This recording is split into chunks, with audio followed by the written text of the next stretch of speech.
اللہ सुब्हानहू व तआला का इरशाद है, मुसलमान मर्दों को हुक्म दो कि वो अपनी निगाहें नीची रखें और अपनी शर्मगाह की हिफाजत करें, ये उनके लिए बहुत सुथरा है। बेशक अल्लाह को उनके कामों की खबर है।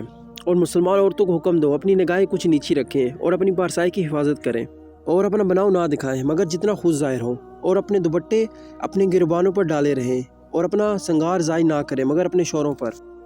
मुज़कुरू आयत इस अमर की निशानदेही कर रही है कि बदनगाही और बदनज़री ही ज़िना की पहली सीढ़ी है। इसी की बदौलत फहशकारियों के दरवाजे खुले चले जाते हैं। बदनगाही और बेपर्दगी का सबक अपनी दुनिया और आखिरत दोनों बर्बाद कर लेते हैं। इसी बदकारी की रोकथाम के लिए कुरान करीम ने बदनज़री पर हुर्मत की मोहर लगा दी।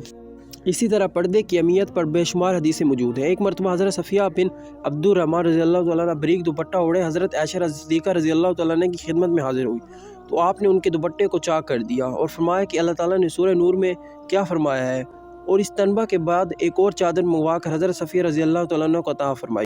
हज़रत अब्दुल्ला बिन मसूद रज़ियल्लाहु तआला अन्हु से रवायत है कि रसूल अकरम सल्लल्लाहु अलैहि वसल्लम ने फरमाया कि औरतों का कमरे में नमाज़ पढ़ना घर के आंगन में नमाज़ पढ़ने से बेहतर है, और अंदरूनी कोठरी में नमाज़ पढ़ना कमरे में नमाज़ पढ़ने से बेहतर है। सुनन इब्न दाऊद। यानी औरत जिस कदर पर्दा करे उस कदर बेहतर है। सहन में नमाज़ पढ़ने के मुकाबले में कमरे में नमाज़ पढ़ना अफजल है, और कमरे में नमाज़ पढ़ने के मुकाबले में कमरे के अंदर बनी हुई कोठरी में नमाज़ पढ़ना ज़्यादा अफजल है। हया औरत का जेवर है, इसका मुकम्मल एतमाद औरत की खूबसूरती में और इजाफा करता है। पर्दा औरत को शैतान और शैतान के चैलों से बचाने और तहफ़्फ़ुज़ का मुकम्मल हसार फराहम करता है।